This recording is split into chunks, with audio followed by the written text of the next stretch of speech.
Hello and welcome to another episode of the No Nay Never YouTube show and podcast. For those of you who are listening to this on podcast, this is our build-up to the East Lancs Derby. For those of you who are watching this on our YouTube channel, this is part 2 of your build-up. If you can go back and you can check our chat with our opposition view at another video linked on our channel, you will be able to get part 1 of that. I am your host, Natalie Bromley, and I am joined this week by Dave Statman Roberts, and we are looking ahead to the second of the East Lancs derbies for this season. Dave, it's here. We're previewing another derby. It feels like 2 minutes ago since we did the last one, but it's here. We've got to play them down the road again. Yeah, they come around quick, and we're looking forward to it. I think we've done very well in recent times, and long may that continue. Looking forward to it isn't exactly how I would do this. I'm a little bit, but we'll get on to that later on. Let us start this preview show, Dave, with a look back on a quiz question. Let's just do some housekeeping, though, before we do. Why are we only doing this part 2 of this previous show? Well, we have done QPR reaction separately. We had 5 talking points from QPR, so our YouTube listeners can go to our YouTube channel and check that out. That was myself and George with a special guest, Mike Landers, who gave us his thoughts about game management, particularly in light of QPR's performance. So you can check that out on our YouTube channel. And as I mentioned before, this is part 2 for our YouTube listeners of a previous show and a full preview show for our podcast. There you go. I need to tell everybody where they can find things, Dave. We also have a quiz question, which we need to give an answer to. Before our last game, for the QPR game, you asked our listeners the following question. Can you tell us in which year Clive Holt became a director of Burnley Football Club? Now, the reason we asked you this question, listeners, was because it was to mark the release of a new book, Out of the Wilderness, which has been written by former Burnley FC director Clive Holt alongside the legend that is Dave Thomas. Dave, what was the answer, and did we get any correct replies, please? Well, the answer was he came straight in at a difficult time, you might say. He was here for the start of the 1986-87 season. I think it was in the July, in the off-season. So the correct answer we're looking for was 1986. Ooh, who were our special quizzes? Our quiz star this week, I think it's the only one I saw in terms of correct answers, was Andrew Blythe. Got it right. Regular listener from up in Scotland. Comes down for games regularly. And he got it correct. Excellent stuff. Well, let's get straight into the business end of this show then. We are previewing. It is Blackburn Rovers away, our Lancashire rivals. It's the East Lancs Derby. It's Tuesday the 25th of April. It's an 8 p.m. kickoff. Dave, is there something relevant with that kickoff time and date? Well, yeah, I thought of a bonus stat today. I'd done the script, and then I thought, oh, there's something else. I've checked back through my records, and it's actually the 250th time that a Burnley match has been chosen to be broadcast live in the UK. Officially. Wow. So obviously, you get games on streams now and whatever else that aren't official, but in terms of official matches being chosen, that's televised and also streamed legally. So there's been ones on like FA Player. We've had matches in the past. We've had ones on this season anyway on iFollow, on Clarets Plus as well. They count towards the totals. We've had 249, and this is number 250. That is an excellent stat. Well, why don't you follow on from that excellent stat, please, by kicking us off with this week's Championship head-to-head. Certainly. Over the years, top-flight matches have been more common than second-tier meetings with our neighbours from down the M65. And this is just the 12th season out of a total of 46 seasons we spent together which have been at this level. Prior to the 1930s, all league meetings have been in the top flight, but during 3 seasons in the late 1930s, we did meet in Division 2. However, we failed to find a victory from the 3 away trips in that decade. We lost 3-1 in February 1937 before managing a 3-3 draw in December 1937, with Rovers coming back to level the scores 3 times. And then in February 1939, a single goal from Rovers winger Billy Rogers was enough to win the match for the home side. We had to wait almost 40 years before our paths crossed again at this level. But this time, Burnley had very much the better of the 3 away games in Division 2 during the second half of the 1970s. In December 1976, John Byram put the home side into a 2-goal lead, but goals from Peter Noble and then Ian Brennan made it 2-2 and earned a point when it looked rather unlikely. And then in March 1978, a superb shot from all of 25 yards from Terry Cochrane gave Burnley the lead in the first half, and it stayed that way with the Rovers winger Noel Brotherston also being sent off for a second caution after a foul on Ian Brennan. Burnley were the victors again in April 1979, despite going behind to a first-half goal from Simon Garner. Goals from Tony Morley and Ian Brennan helped the Clarets to a 2-1 away win. Then in April 1983, Simon Garner was on the score sheet again with not 1 but 2 second-half penalties to put the home side into a 2-goal lead. The match was held up for over 15 minutes in the second half, due to trouble on the terraces, and when the match did resume, Derek Scott pulled one back, but it wasn't enough, and Rovers won the game 2-1. There was then a long wait of almost 18 years before we met again. And after already having lost 2-0 at Turf Moor, that was earlier in the season, we travelled to Ewood Park on April 1st, 2001. The match was a massive anticlimax for the travelling Claret supporters, as we suffered an excruciating 5-0 defeat. Less said about that, the better.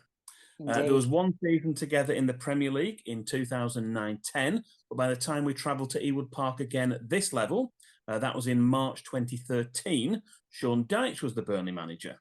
That match finished 1-1, although by rights it should have been a Burnley away win, as the opposition goalscorer David Dunn netted the late equaliser despite clearly being offside, something that was spotted by almost everyone else apart from the assistant running the line. That just leaves 2 more away matches at Ewood Park at this level, and we usually choose one memory match to look at in more detail. But this time we're going to treat you to a reminder of both of these matches when we come back to that feature later in the show. But for now, you can have the results summary. Burnley have won 4, drawn 3 and lost 4 out of 11 previous second-tier away matches. And in terms of goals, Burnley have scored 14 and conceded 19. Yeah, that's good. So it's always quite painful reviewing the history of the East Lancs derby. It's quite fortunate that we've got some better times in recent years, because our history has not been that great to reflect on. Moving on then, Dave, we have what is becoming our beloved feature on our preview show, and that is, of course, our opposition celebrity fans. We rate the celebrity fans of this week's opposition. We give them a score out of 10, and we pick a short list of 6 of their best celebrities. Dave, what have you got for us this week? Well, we've got an important update for this week's Famous Fans feature, unfortunately. Late news. As you know, we usually include 6 celebrity fans for our opposition teams. But unfortunately, on this occasion, ahead of our visit to Ewood Park, I regret to inform you we're only able to allocate enough space for 2. Is this a sly little dig, Dave? No, I'm just kidding. We weren't going to stoop that low. So we're not that petty. Well, we'll see when we come to the scoring. But we have a full set of 6 famous fans who we're going to go through, who were associated with our East Lancashire neighbours. Let us have it, Dave. Go ahead. Okay, we have got Lee Mack, a comedian and actor. No, he's not. He's from Blackburn, yeah. Notably not going out and one of the captains on Would I Lie to You. I liked him as well. Matt Smith, the actor, most notably the 11th Doctor in Doctor Who. Blackburn Rovers. I used to like these people. A more obvious one, Carl Fogarty, famous Superbike world champion on 4 occasions. Wayne Hemingway, fashion designer and founder of Red or Dead.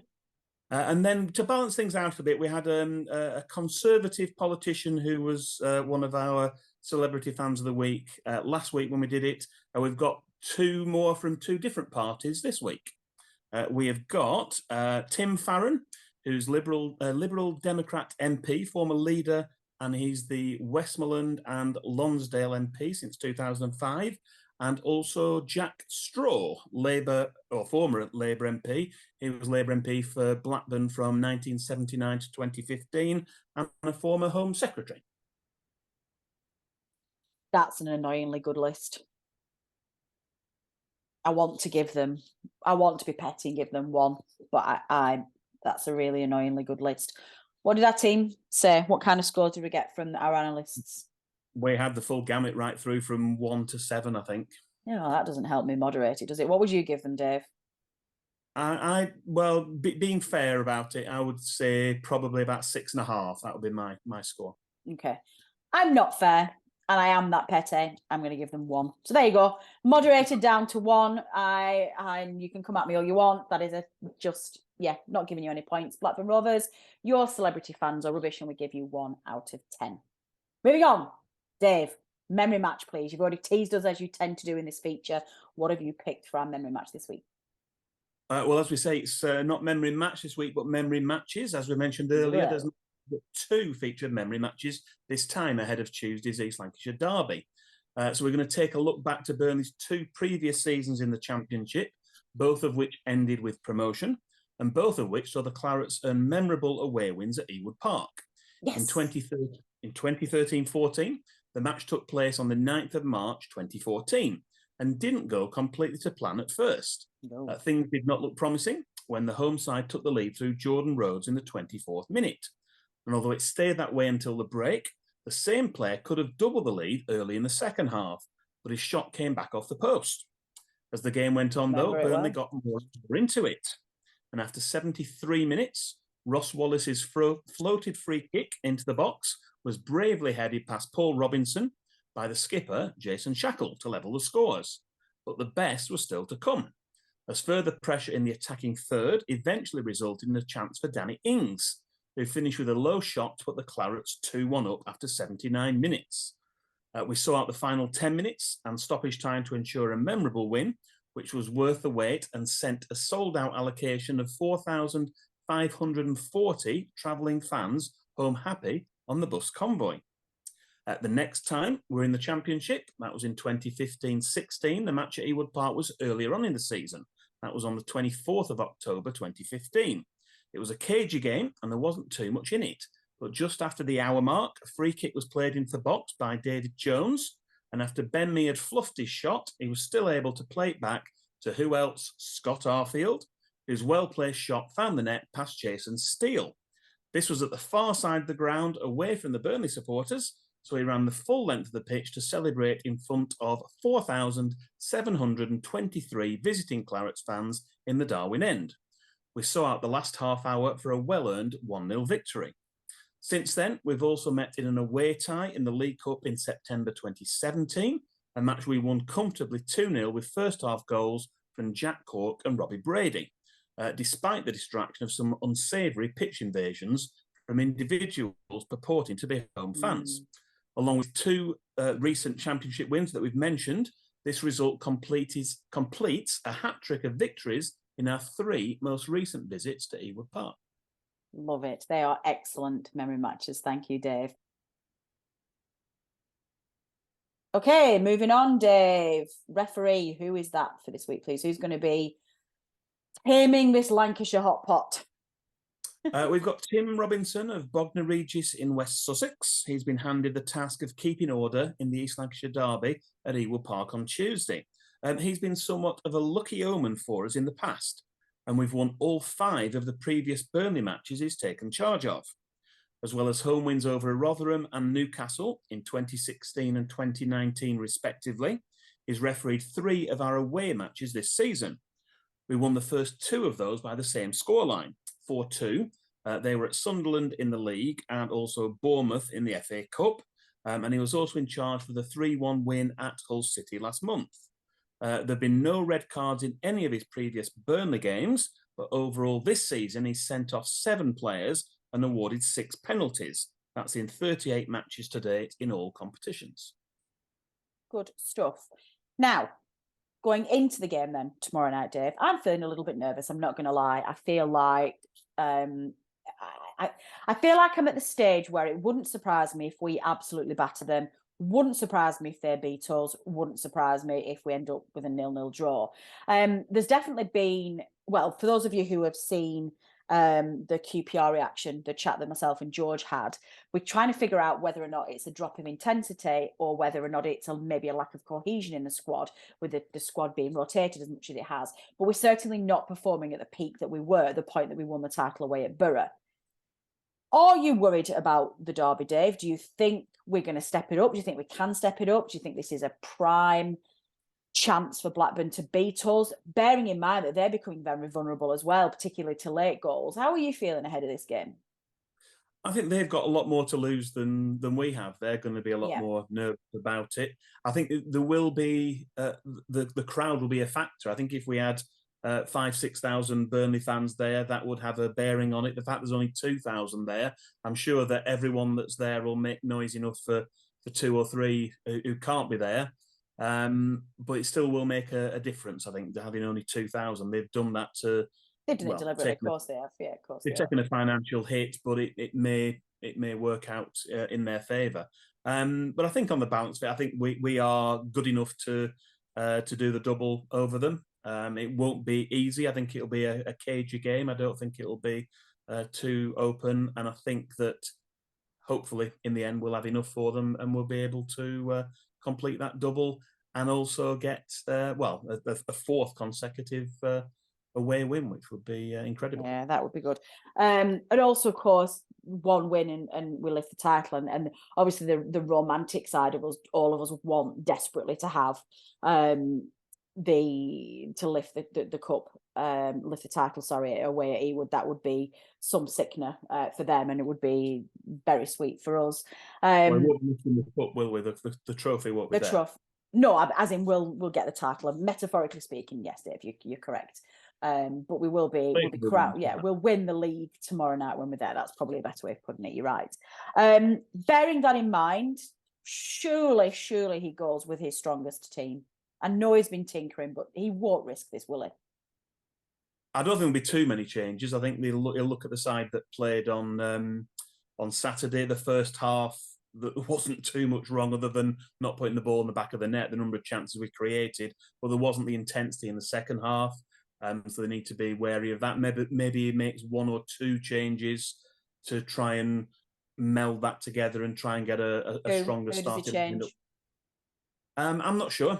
I'm not sure. Maybe it's just a case of just 1 or 2 to freshen it up a little bit, and then give the option. Are we talking defence up front? I guess the obvious one is: does he start Jay? Or possibly. Does he start Barnes? Yeah.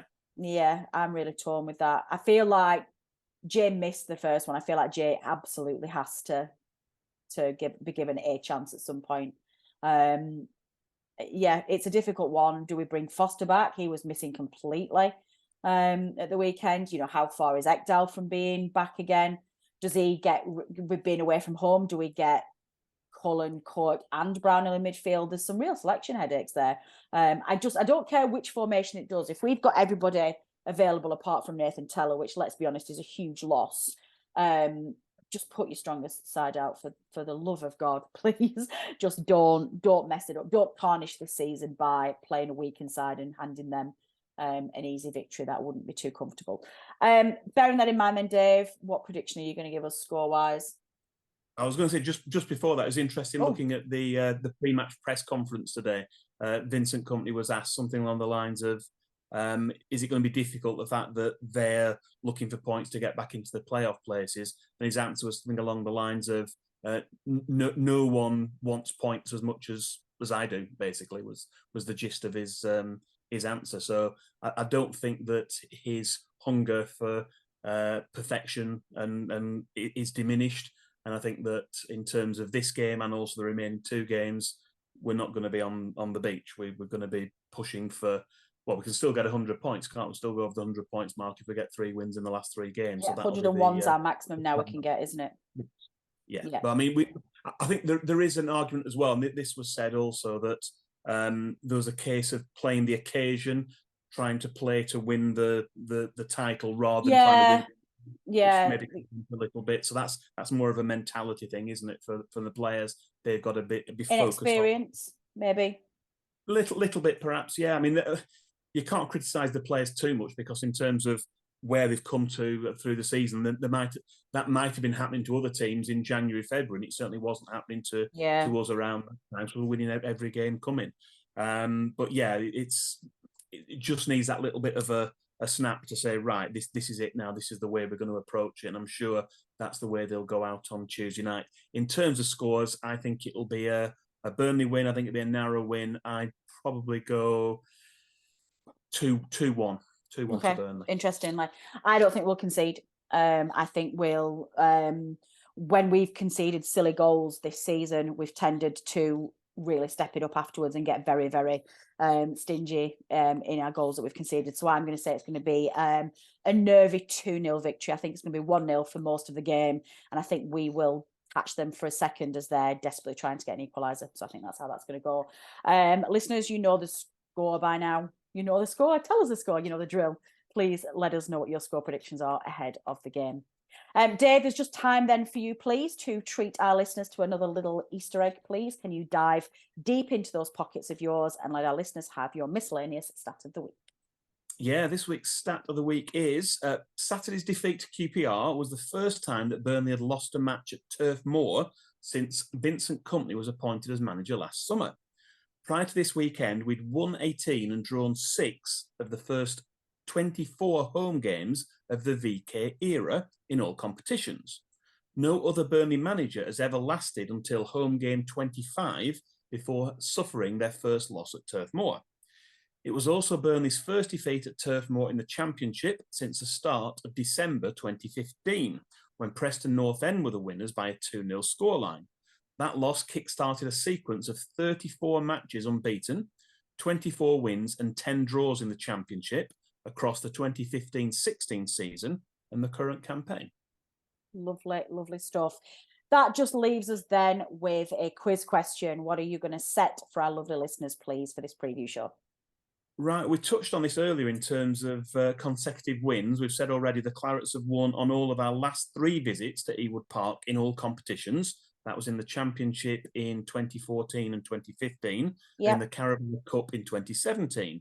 But when was the last time that Burnley strung together a sequence of 4 away wins at Ewood Park? We want the year of the 4th win in the sequence. Okay, excellent. That is a really tough question. And one for our slightly older listeners, I would suggest. That must be going back a while. Why don't you let our listeners know how they submit their answers, please, Dave? You can send us an email. That's to previewshow@nonamenever.net. You can contact us on Twitter, send us a direct message to @nonamenever, or you can reply to the post on Facebook or on YouTube. Excellent. Well, that is all we have time for. That is it, listeners. We have previewed the East Lancs derby. It is crunch time. Will the Clarets end a perfect season by doing the double over our rivals down the road, keeping them out of the playoffs and lifting the Championship title? Please, please, please, the next time we see each other, can we be celebrating the title? That would be fantastic. We will be back next week with reaction. Actually, we'll be back this week, actually. Gosh, I'm forgetting what day we are. We'll be back towards the end of this week with reaction from the derby and a look ahead to this weekend's away fixture down at Bristol. So keep tuned to social media and we'll let you know when to expect those. In the meantime, Godspeed and safe travels to everybody going to Ewood Park. Those of you lucky enough to get through that ballot, sing as if there were 20,000 of us and just bring it home, bring that title home. I've been Natalie Bromley. This has been the No Nay Never podcast and football show. Until next time. The No Nay Never podcast is brought to you in association with the Talk Sport Fan Network. Natalie Bromley is the host and editor, and the show is produced by Matt Moss. Our resident statistician is Dave Roberts, and our FPL expert is Adam Dennett. The analysis show team is collectively Tom Whitaker, Richard Steele, George Poole, Charlotte Rigby, Adam Dennett and Robbie Kopak. Our music is provided by George Gaskill and our newsletter team is headed up by Jamie Smith. If you don't already, you can subscribe to our newsletter by visiting nonamenever.substack.com. Our thanks as ever go to our partners TalkSport. We are as ever proud to be part of the TalkSport Fan Network.